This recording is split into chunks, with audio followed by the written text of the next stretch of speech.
Good evening, Shubha ji. What a pleasure to be here with you today. Good evening, Nisha. So how are you?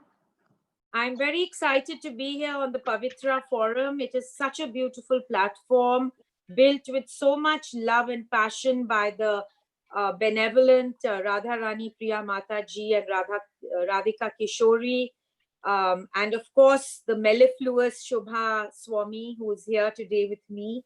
Thank you for inviting me, all of you. And it's a privilege and an honor to be here with the viewers on such an absolutely august forum. So, actually, Nisha, some thoughts were coming to my mind.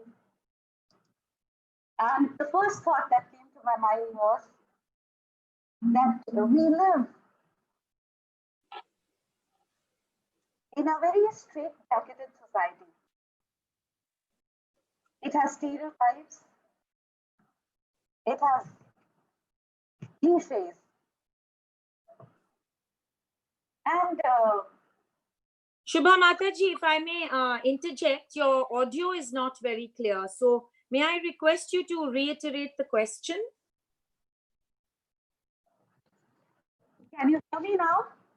Slightly better. I must say we are always dependent on technology. Yeah, I wonder why it's this way, but I hope you're able to hear my questions today. I hope so. I'm really looking forward to them. So is it better? Yes, it's slightly better, Shubha Swamiji. You can call me Shubha, Nisha. Definitely. And, we have so much to learn from each other. So, yeah.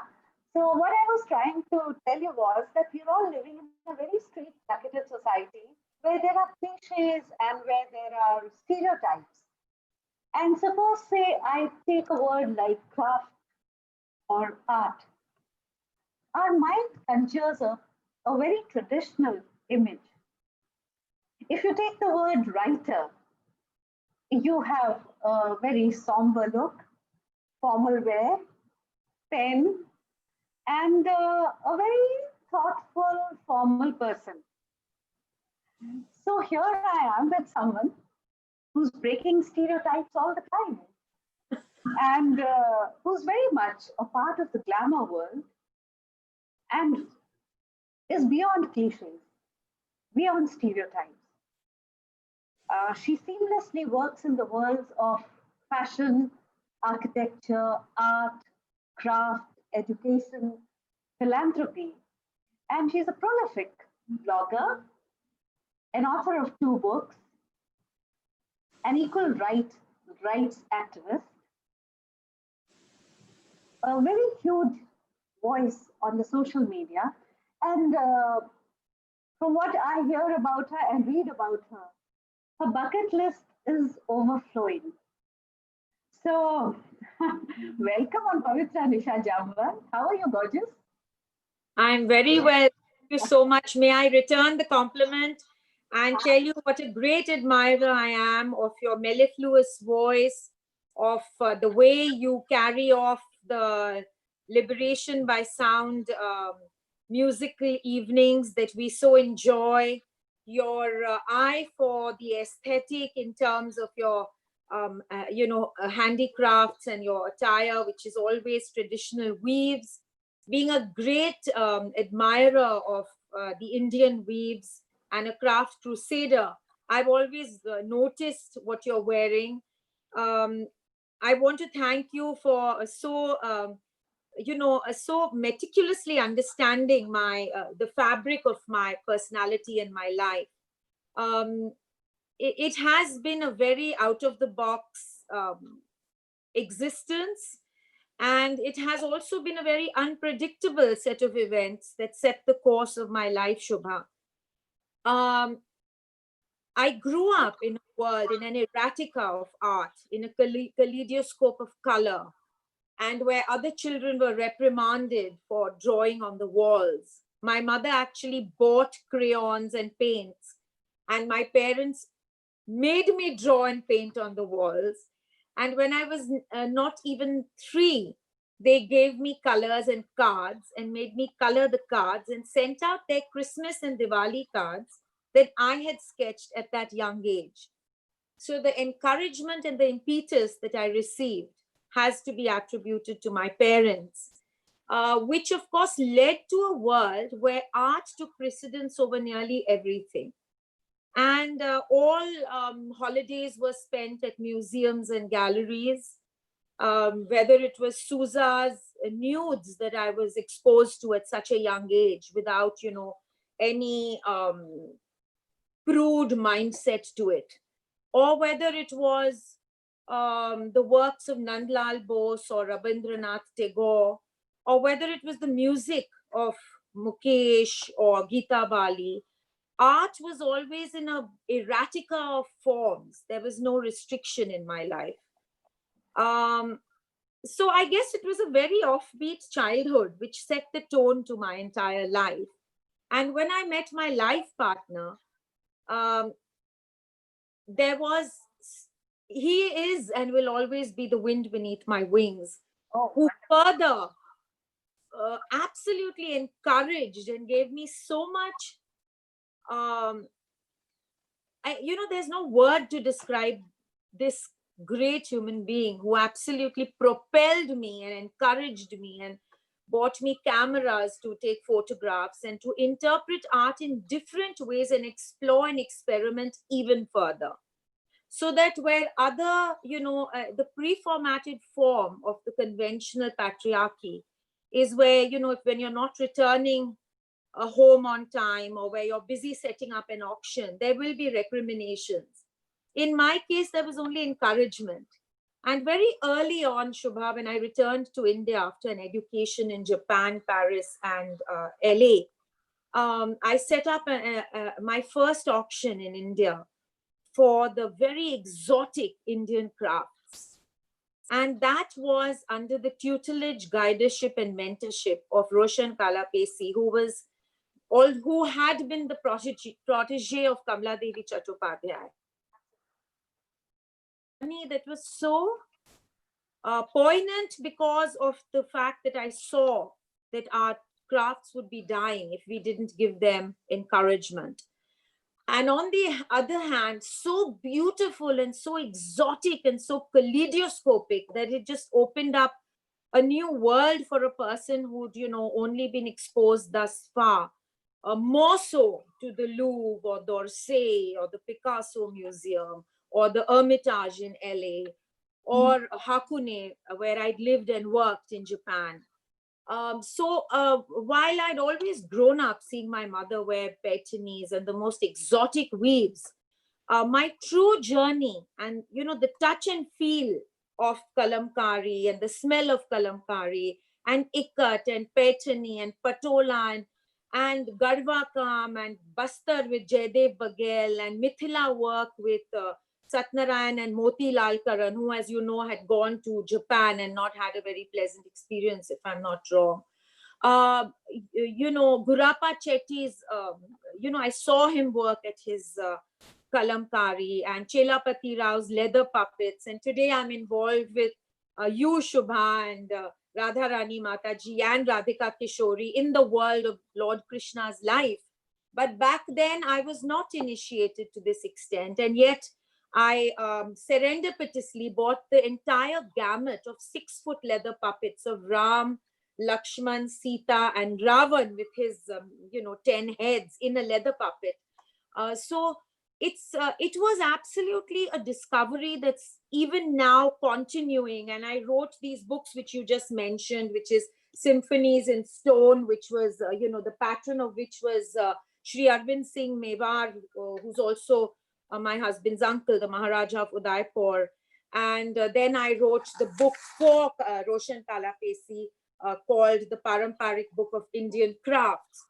So, writing the book in itself was a journey of learning because I've always been a writer and an author, but I was not so initiated into the crafts. But under the tutelage of Roshan and under, you won't believe, I actually learned from the craftsmen and I interpreted what they taught me into the books. And I lived and worked in Jaipur with Pawan Kumawat to see his work in stone sculpture, in, blue topaz, in various marbles, in jade. So it's been a journey of great learning. And like you said, one must not judge the contents by the packaging. Yes, glamour and fashion have always attracted me. My mother, brought me up by saying, when you feel your worst, look your best. So that's been one of the philosophies I've lived by in a life of some challenge and rapids. I've, preferred to be the warrior and not, wear my challenges, or rather than that, I've worn the glamour. Shubha, I'm so sorry, but I can't hear you at all. You'll have to up your volume. There seems to be a little glitch with the volume. Not really.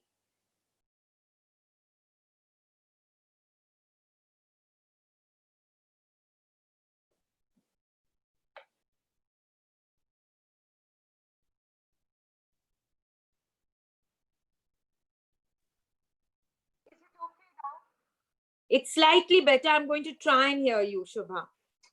Can you use your Yes. headphones? It's better, much better. Much better. Yes. So, Nisha, as we hear you really spellbound by your journey, story of your journey, and as I hear about the various colors in your life, the people who fill those colors, the efforts that you made, and your choice of becoming the warrior amongst all the challenges, I think it's very good material for story. And as a student of literature, I was absolutely attracted when I read about my favorite author, Jeffrey Archer. And, incidentally, when I was expecting my first child, I was reading The Prodigal Daughter. And so it's really very interesting to note that Jeffrey Archer has made you his heroine in one of his short stories. How did that meeting come about, and what's the story behind the story? Jeffrey Archer's always been a good friend. I've lived and worked and traveled all over the world. He was quite, without, I don't want to sound immodest, but he was very delighted to meet me when we first met.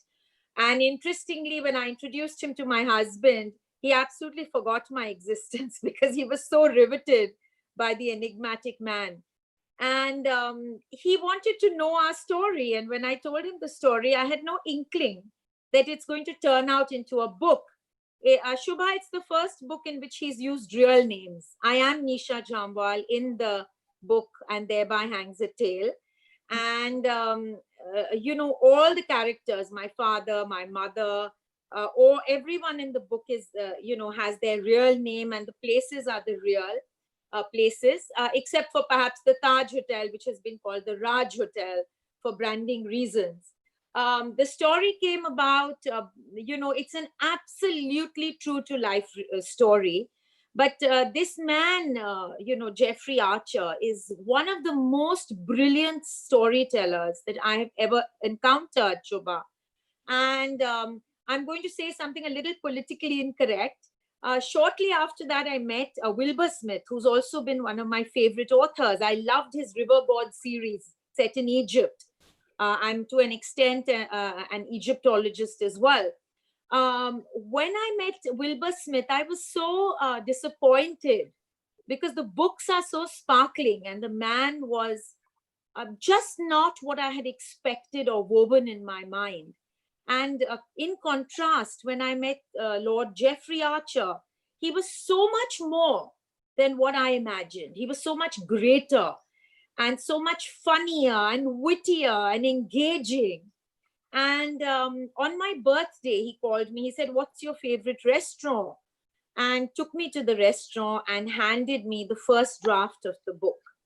And I was enthralled. And shortly after that came the limited edition version. And I'd like to share a little surprise with you.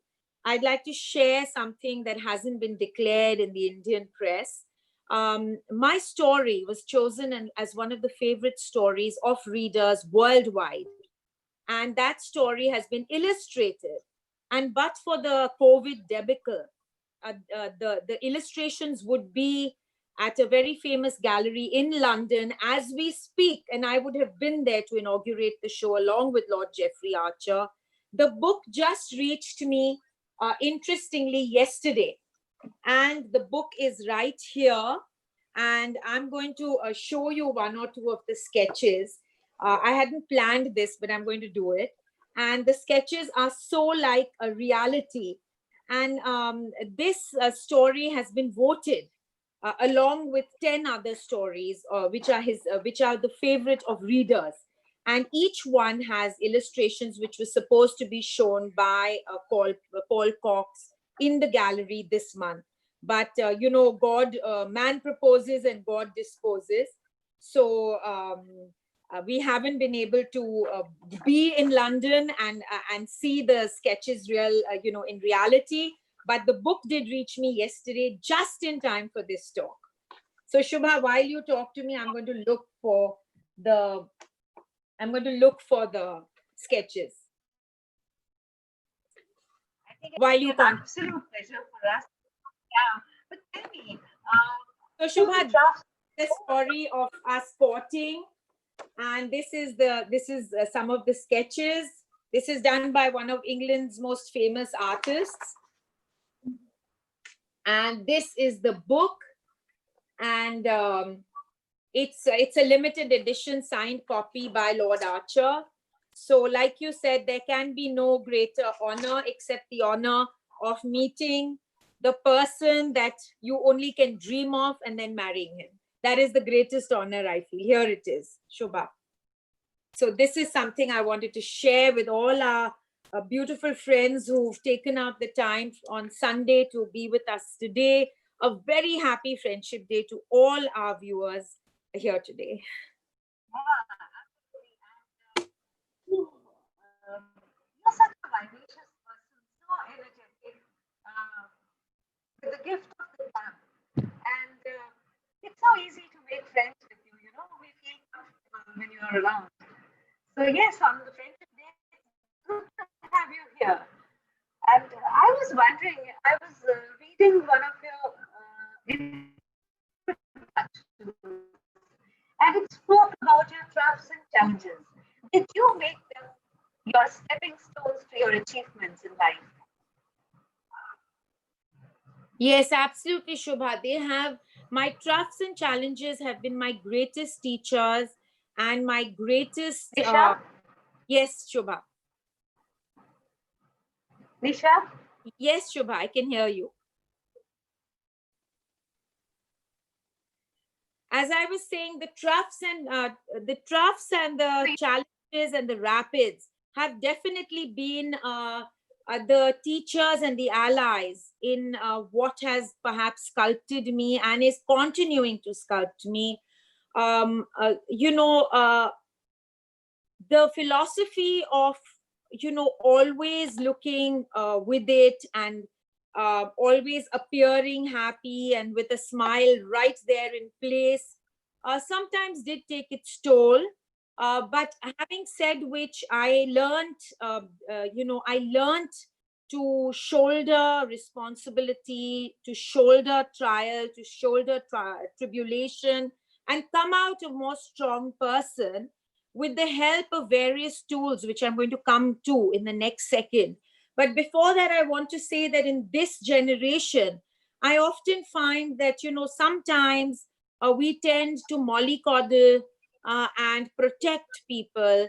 And perhaps that robs them of the opportunity of triumphing and coming out stronger. Like they say, gold is only brought forth when it goes through fire. So that going through fire I have had, and I'm still continuing. I still have my share of challenges. And life has never been a cakewalk for me, contrary to the public perception that I create. Having said which, Shubha, there were certain very interesting, you know, happenstances that occurred in my life, like heartfulness meditation with Daji, with Sir Kamlesh Patel, who guided me in the world of meditation. And that was one of the turning points in my life. And soon after that came ISKCON and my journey with Lord Krishna, which is, of course, thanks to all of you ISKCON sisters, Prabhu Nityanand, and somebody who I really am a fan of, that's Gaurang Prabhu, Radhanath Swami, who came to my life very early on when I returned to India, and who visited my house and graced, my life so beautifully. And that was a turning point in my life. And of course, with every passing day, there are beautiful people like, of course, Radha Rani Mataji and Radhika Keshori and Suman and Sangeeta. And there are so many beautiful sisters who I keep meeting, like yourself, Shubha. And I think every relationship and every friendship that you have with like-minded people actually grow you and metamorphose the fabric of your life. So the importance of surrounding yourself with beings whose quest is very similar to yours in terms of spirituality uh, is a major game changer in the world. And the more we look at the easy ways out, the more we gravitate to the defeatist path. So my message would very strongly be that when we live in a reservoir of spirituality and prayer, which is India, no one has any business to take the easy way out and give up life. We always have an answer. We always have a beautiful path to Vaikuntha with I can't describe to you how everyone has opened their arms to me, guided me, shown me the way, considering I am not from a very traditional background, and I was not very akin to the rituals and the understanding of the world of Krishna. It's been a very great revelation to me, and I would urge all the people in the world who feel confused and at crossroads in their life to envelop the world of ISKCON, because it exists all over the world. And I can only speak from my experience. Nothing has ever been expected from me in return. There is no demand, no requirement. There is only arms open to give. And this has been my experience with, Gaurang Prabhu, Nityanand, Radhanath Swami, and all the ISKCON sisters, which is something that I feel an urgent desire to share with the rest of the world, especially young, talented, brilliant people who feel the frustration and the angst of life and give up. And I wish I hope this platform, allows me to reach out to all those people to tell them that in India, you always have an answer. Nisha, Radhanath Swami Maharaj often says that spirituality is nothing boring, something very dynamic. It's very vibrant, and you'll be so easily comfortable in this world because you yourself are so vibrant. And I was going to ask you about your journey to Govardhan Eco Village and how did you get there? But now I have all the answers with me. But tell me, what inspires you the most at Govardhan Eco Village? Other than, of course, Gaurang Prabhu. Because as far as I'm concerned, long back I saw him on Astha channel. And I used to wonder, how would I get to meet him? And so in a way, he led my way to the journey home. And the journey home led me to Radhanath Maharaj. But tell me about your... It was absolutely the opposite. Pursuit. It was Radhanath Swami who led me to everything else. Interestingly, when I met Radhanath Swami, he came to my house. I didn't have any idea about ISKCON, Krishna, nothing. I mean, yes, I've grown up in a world of prayer. My mother gave me the gift of prayer. But I had not understood, the formality of how you lead to the journey of self-discipline and a certain, a certain a timetable in terms of how to give yourself into certain promises which elevate your mind and your expectations from the world, and how to deal with disillusionment. Having said which, I met Gaurang Prabhu at one of his talks, and he spoke in Hindi and in English. And I was riveted. I'm an English honors graduate and an elocution and drama student. I couldn't get over the way he spoke. It was so articulate in Hindi and it was so articulate in English. And that to me is very attractive and he was effulgent and, literally like an aura with a halo behind his head. I actually saw it and I couldn't get over it. And when he deigned to speak to me, I was overwhelmed. I jumped over the moon with delight. And he invited me to Eco Village. I was transformed. I would request everyone hearing this who hasn't been to Eco Village to go there. It's a paradise. I mean, from the moment you enter that gate, the Yamuna River, which has been transformed, and created literally in just 2 hours away from Bombay, the temples, the dioramas, which is also known as the tableaus of Lord Krishna's life, so kaleidoscopic and so beautifully sculpted, strewn all over under trees and on hills, and the foliage, the flora, the fauna, of course, the kilns and the, where they produce the soaps, the herbal soaps and the herbal oils, the massage parlors, which are even better than the Kerala massage parlors, exactly with the same hammam and the rosewood beds. I think each and every aspect so beautifully masterminded by Gaurang Prabhu and, inspired by Radhanath Swami is a journey to paradise. But most of all, the fact that it's environmentally so, and I'm an environmentalist from head to toe, it's environmentally, won the UN award for environment consciousness. The fact that each and everything over there, the water, the waste management, everything is environmentally conscious to the last detail, is what is really admirable. It's a world-class village. So what we discussed at the Astha Forum is that if we were to create even just 20 such villages all over India, it would transform our nation into a model nation worldwide in terms of environment. Because as you know, Shubha, we are at a climate crisis currently. And if each and every person in the world was not to take a cue from the COVID situation and understand that we have to, each and every person, give up the use of tissue paper, give up the use of plastic, give up the use of, such rampant woods by felling trees, we are going to have a very urgent crisis. As we speak, the glaciers are melting, ice caps are melting. We are in a crisis. So we need more Gaurang Prabhus in the world to guide us. Your bucket list is opening up now. So I can see you are looking at environmental activism. And I think Gaurang Prabhu would see you a very, very effective brand ambassador for Govardhan Eco Village and for all the causes, for all the issues that it espouses. It's so wonderful. Now tell me, I personally feel that it's your sensitivity, it's your innate sensitivity to your nature, to the nature around, that must have drawn you to the world of art and craft.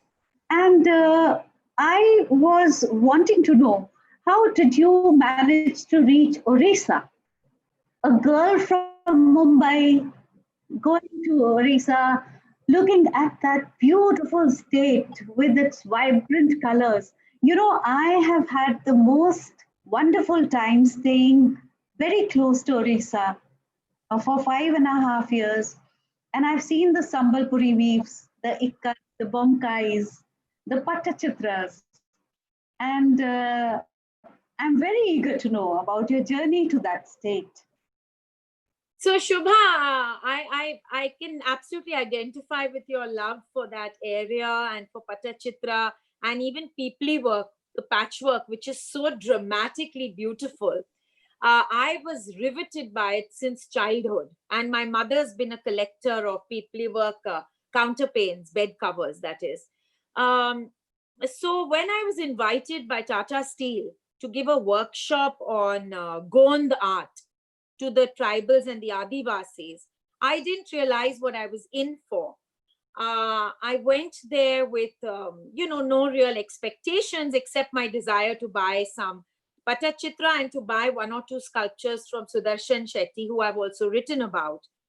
He, of course, is a world famous sculptor and a master craftsman. When I went there, Shubha, I was absolutely in for a life transforming experience. When I finished my workshop with the Adivasis, they caught hold of my hand and started crying. A lot of them were displaced villagers and Adivasis who had been displaced from their villages. And they started crying and saying, "When will you come back?" And I was so moved by that, and I wanted to do something for them. And through this journey, I met a very inspiring man called Bismoy Mahapatra, who leads Harsha Trust. He invited me to join Harsha Trust. And before that, I'd had a very disillusioning experience with an NGO from Delhi, which had not put a single penny that I had raised to helping street children, which is what the premise was for me to help them. And I became so cautious about helping NGOs, because we need to be very, very cautious in our desire to be do-gooders. We should not help the wrong people. We must do a due diligence about the NGOs that we help. And once bitten, twice shy. I did do a due diligence, and I found it to be a watertight, clean, squeaky clean NGO.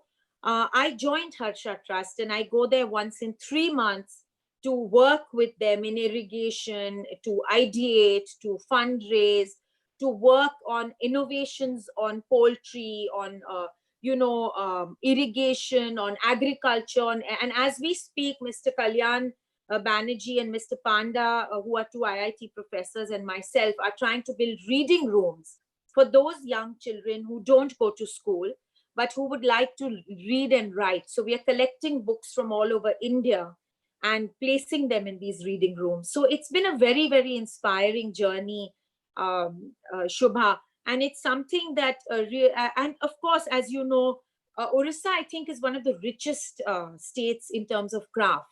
So I keep going back, and every time I come back, I bring back something with me. I indulge myself in the crafts of Orissa. That's my treat to myself. So yes, Orissa is a state which is very dear to me. And I think you would remember that famous show, India's Got Talent. And we came across such beautiful sand artists from Orissa. In fact, I must interject and digress and ask you about the sari you're wearing. I think I've always noticed when you're on stage, helming LBD. I've always noticed you're, always wearing a beautiful weave. So tell us a little bit about what you're wearing today for a change. So, my husband's profession in railways as a railway officer took me all over the country. And I got this opportunity to meet some very good weavers. And I got introduced to these weaves. And I wonder if my husband even has an inkling about it. Because, I'm really very keen to know about the fabric, about the kind of weave, the warp and the weft, the technique used in each making of each sari. The one that I'm wearing right now is from where I belong. It's from Madhya Pradesh. It's from Maheshwar. And those historic looms that were set by Devi Ahilya Bai Holkar back in the I've been fortunate to know Sally. Yeah. Yes, and Maheshwari is very, very dramatic and beautiful, and I love the one that you're wearing today. Shubha. And it's a piece of the Bagh block from district of Dhar in Madhya Pradesh, and the traditional Maheshwari. So yes, I'm fond of it, and that's why when you're talking about the weaves and the crafts, I'm all ears. I'm lapping it up. And I was really wanting to know about the sand artists from Orissa. Have you come in contact with those great artists? The sand artists? Yes. I have heard of them, Shubha, but I haven't really worked with the sand artists. I have worked with Sudarshan Shetty and with some of the filigree artists and the PT work artists and the Gadwa Kam artists who are also from Bengal. I've worked in and around that area. One of my favorites is Kantha work. Alima Khatun, of course, is one of the great Kantha artists, and I have some of her works. So I can't say that I've had the privilege, but next time I go, taking a cue from what you've told me today, I will go and explore this craft, and I hope I can come back and discuss it with you. I hope those times can return when we can meet, and chat things that we took so much for granted. We took so much for granted the joys of hugging and sitting together shoulder to shoulder and having a cup of tea. These are joys which are suspended currently, and contrary to what a lot of, because I've had a very, very active life, I don't miss any of that.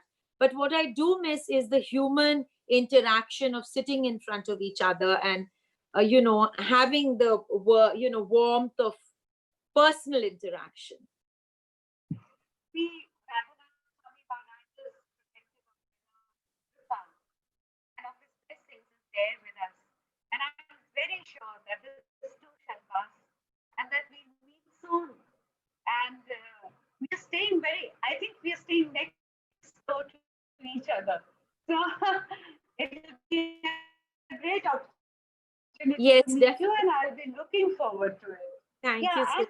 and you spoke about these artists who were wanting help, and you talk about Harsha Trust. Now, in this situation of COVID, don't you think our artisans, our weavers, our craftsmen are going to require more support, more help from us? Are you planning to do something for them? Shubha, at this current moment, the one thing that I would call human innovation, and which is really helping, is online. So my message to most of the craftsmen is to try and sell their wares online. And my request to all e-com businesses is to, now that we've had the foresight and the intelligence to give up pre-digested pap from China, is to reach out to not only appreciate and give a platform, but give impetus and celebrate all our Indian traditional indigenous crafts. I was recently on the jury of Times She Unlimited Entrepreneur Awards, and I had the privilege to interact with 6,000 participants as a member of the jury. And my one message to them was that in your craft, in your work, in your interiors, in your couture, please encourage and give work to the traditional craftsmen of India. Because if we don't do that, Shubha, the paramparic tradition, which is how the crafts work in India, is going to die. The next generation is more keen to become computer operators and businessmen rather than the tedious and very time consuming crafts which are native to India. So yes, what you're saying is true. It's a very challenging time for every creative person currently. But luckily, we have forums like Tata Click, who are encouraging indigenous crafts and are giving a platform. And in whatever way I can, I am helping them innovate. So, for instance, there are these these Bandhani and also Mithila, Madhubani craftsmen who are creating hand-painted masks. So I wish I'd got one to show you here. So these are, I think, fabulous. We all have to innovate and move with the times. So this is a very challenging time in human, the human map, but we are going to have to navigate it. And I think each and every one of us can try and show a little sensitivity, and most importantly, not bargain with the craftsmen of India. About the younger generation, the computer professionals. I have a take on it. You know, these young professionals are in their office wearing formal wear. They are wearing Western wear, and I find that they have very little time to develop a keen eye for our weaves, traditional weaves. I just wonder how we can turn the tide in the sense, bring a change in their tastes, so that they can drape the saris, they can wear the traditional dupattas, they can wear the traditional kurtas, and be so much more comfortable and take it to their office. So I think you'll be a great brand ambassador for the younger generation. Thank you. I couldn't agree with you more, Shubha. I think if all of us could lead by example and could, use our influences on social media in the world of couture. And there are certain designers who are encouraging the crafts, like Gudda, who's Rohit Bal. There are crafts. There is Anamika Khanna. There are designers who are doing, rather than gravitating. Shubha, I had a very strange experience in Orissa. There is a very close friend who I love very much, who built a grand mansion, like a palace. And when I entered his house, I just was agog, and I looked all over, and I said, but where is, the sculpture, and where is Patachitra, and where is, where are the crafts of your state? And he said, of course not. I have stuff from Milan, and I have stuff from the UK. And I was so heartbroken, Shubha. In the same vein of what you spoke of, I sometimes feel, with all due respect and humility, that we need to give up the colonial, the slave mentality that we have genetically inherited. And we need to now be proud of our own language, which is Hindi and Sanskrit. We need to be proud of our own heritage. We need to be proud. And I'm very grateful to Prime Minister Modi, who has taken the lead in showing us that we need to have an Atmanirbhar Bharat. We need to have a Swachh Bharat. We need to be proud of our own Sanskriti, of our own heritage, of our own nation. For how long are we going to be colonial leftovers, thinking that only things from Milan are the greatest, finds and spoils of our hard work? I think, if people like us could brandish the crafts of India, it would end the colonial leftover slavishness with which we enjoy only the Western. After all, it took the West to make yoga trendy. Why is that? Why is that we always want Western imports to encourage? And why can we not eulogize and celebrate our own and our own Sanskriti? And this has been on my mind for quite some time, that why the slavish mentality has been so overpowering that anything that is a part of our rich heritage has to travel to the West first and then come back to us. I'm sure it's going to change with vocal for local, with Make in India, and as you said about Modi ji, his Atmanirbhar slogan. I'm sure it's going to turn the tide. And another thing that I read about you was about your activism, about your thoughts on equal rights for They could be for the downtrodden, for equal rights for the Dalits, equal rights for the gay community. Which community are you addressing in I'm your role? the specially abled, Shubha ji. And I feel if India wants to forge ahead globally, especially in terms of tourism, we need to absolutely make all our public places wheelchair friendly. We need to have braille in voting booths, and for all applications they have to have for the hearing impaired, they need to be equipped for the hearing impaired. We need to have cinemas, banks, all public structures need to be infrastructurally planned with ramps and physically disabled restrooms. I also work for women empowerment because I strongly believe that women entrepreneurs will be the lifeblood and templars of the economy of India.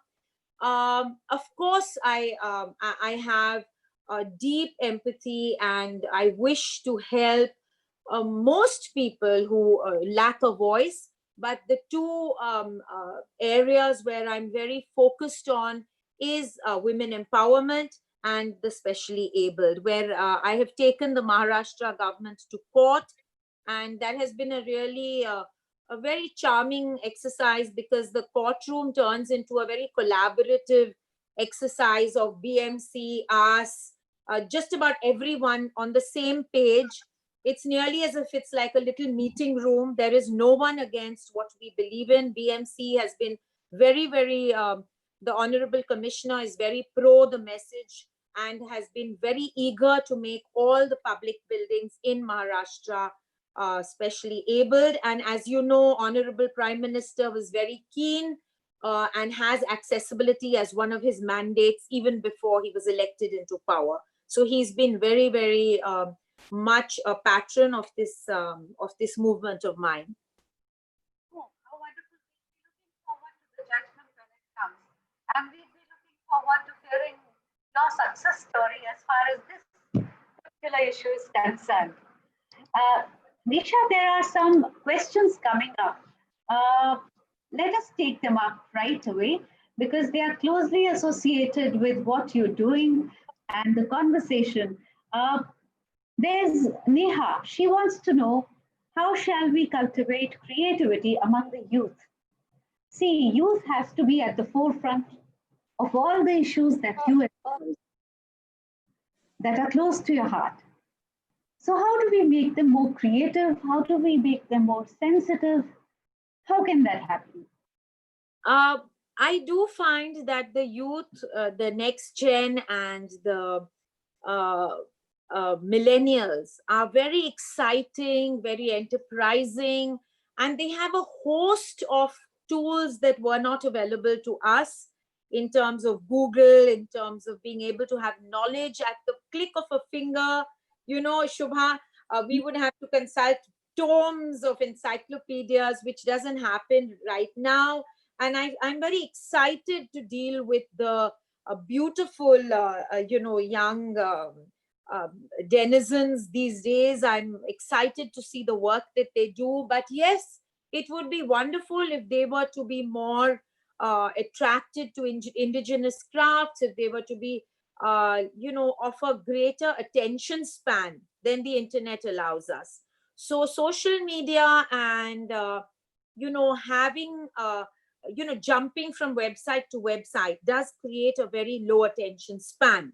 So the one thing that I would say to all parents is to limit time on social media for their progeny and to allow, the old world habits of creating art, going to museums, looking at craft, and being away from the internet for chunks of periods of time would be very beneficial. Because if you were to ask me the one malaise that I see currently, it is the lack of attention span and the great obsession with social media.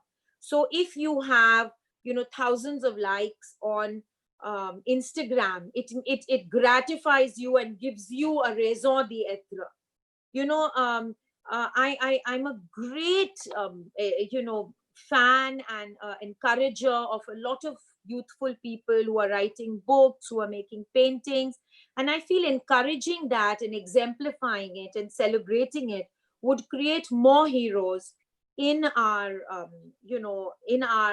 country and in the world.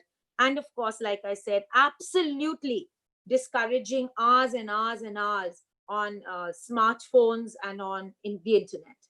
So if you were to ask me the one game changer, it would be to not expose a child to the phone very early. Now, whatever you said, I'm going to respond at two levels. One is while I was teaching, I realized that children can't sit with their eyes closed even for a minute. A minute is too long a period for them to sit still and to be with themselves. And I realized that it's because of their overexposure to social media and the images that they keep seeing on the computer. I also realize that it hampers their creativity. Suppose you gave them a topic like write a paragraph on your first encounter in the wild. They'll immediately type the topic and they'll get an n number of options through the net, and their paragraph would be ready in a few seconds, right? So I think you're working also in the field of education. Yes. Your message here carries immense value for us teachers. And I think I'm going to speak about it more frequently, enthused by your support. Thank you. And you also talked about the younger generation veering towards traditional arts and crafts. There's a wonderful devotee within our fold, Rucha, and she's making these Madhubani paintings, I think. And if I'm not mistaken, a Pattachitra or Madhubani. And very sweetly, she put them up as a status and wrote there, anybody willing to buy my paintings, the proceeds would go to Anamrita. And I was really inspired. I thought I would share it with you. And And someone, also, people like Prabhu Nityanand, who are doing the classes on the Bhagavad Gita or classes on explaining the Mahabharata to the youth. He's got these classes for groups of people from in their teens. Now that would give a beautiful insight to an entire generation on something that we may leave behind if we don't have more such classes, and also the ability to sit down and focus nearly like meditation on a class that probably lasts for 2 hours, which also means creating greater attention span rather than rushing to your phone and having a look at how many messages you've missed on WhatsApp. So I think these little steps, like this young lady who's giving the proceeds to Anamrita, and what Nityanand Prabhu's doing, and what Gaurang Prabhu's doing in Eco Village, and the classes that the ISKCON Avatar Leela has, these are great game changers in our country, I feel. you have in fact answered the next question. Geeta was asking you, what measures can be taken to change our way of thinking, especially for our children? And I think your suggestion of attending those classes would definitely help. And also, I want to tell Geeta something by interconnecting what you said, that if somebody was asked to write a paragraph on the wild, how could they? Where are the wilds? We've denuded so many forests. So is it the problem of a youngster, or is it the problem of us who are leaving behind the legacy of a world where the sea is polluted and the forests are denuded? So, I feel we need to work very hard in not only creating those wilds, but also exposing our children rather than going to Dubai and shop, to go to those wilds or to go to, Painch or to Ranthambore and show them our forests and our animals and teach them the love for the animal kingdom and for flora and fauna, and make our entire generation more environmentally conscious, isn't it, Shubha? And the legacy that you're talking about, it's so disturbing because when people talk about climate changes, when people talk about the pollution in the environment, I have a feeling that we are responsible for this kind of imbalance that has been created all around the world. There's a lot of hope because there are people like you around who are carrying forward the task of reversing whatever harm has already been done. And I'm sure the younger generation will be enthused and inspired. And what about philanthropy, Nisha? How do you look at it? Which are the areas you're serving through this idea? I would like to know. Can you just repeat the last sentence, Shubha? What am I doing in terms of philanthropy? You are a philanthropist, right? And I would like to know which are the areas that you are providing your services to as far as this aspect is concerned. I have been involved in philanthropy nearly since I was 10 years old, Shubha. My I started working in the shanty towns, helping educate younger children when I was very, very young. Apart from which, I have always tried to help with the education of the underprivileged. That's been a very close thing to my heart, whether it's sponsoring children or giving away laptops, collecting older laptops and giving them. I feel education will be a great, if everyone in this country was to be educated, we wouldn't have to work on things like hygiene. Awareness and educating our uneducated population would make our population into an asset in this country instead of a liability. I honestly feel things like Manrega actually rob people of initiative. Instead, to give interest-free loans and to give the ability to study English, to learn, articulate Hindi, to learn science, to learn math, to learn new techniques of irrigation and agriculture, to create Krishi Kendras. These are huge game changers. And forgive me for coming back to Gaurang Prabhu, but his classes to teach people at WADA for IIM and IIT exams, entrance exams. These are game changers in our country. And I try to give a large chunk of my earnings towards these causes. I try to collect old laptops because technology is so fast and changing, and people change technology so fast. So I try to take their old laptops and books and give them away in villages. Apart from which, I worked very strongly for many, many years in creating, as I earlier mentioned, philanthropically, handicap friendly places, especially where builders and where the government have not been as cooperative as the BMC. I've gone out and created ramps myself. So wherever I could make a change, for instance, during this period or in COVID, I've given away masks and PPE kits along with the Life Foundation, along with Poonam Lalwani, to Vrindavan, the ISKCON, centers in Vrindavan. We've sent PPE kits and masks there, as well as to all the people in Bombay who couldn't have access to masks and PPE kits. So actually, in our country, there's no dearth of how much philanthropy you can do. And whatever we do is less.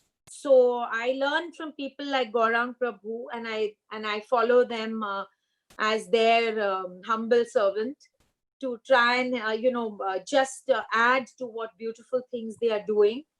So I will be led by people like you and Gaurang Prabhu and Radharani Mataji in in my journey, but there will be no dearth of effort. That's very heartening. That's very heartening, Nisha. And how can we thank you enough for gracing this platform? It's been a very enriching evening. And during our course of conversation, you have given us a wealth of inspiration. You've given us a wealth of information. And I think almost every other question that would be arising in young minds, in our audience's minds, would have been answered by now. For a person like you, sky's the limit, and there are miles and miles to go. And I'm sure with your inspired efforts, with your energy, your boundless enthusiasm, you'll reach your goals. And may Lord Krishna bless you always with such noble intent, with boundless energy, and with so much charm.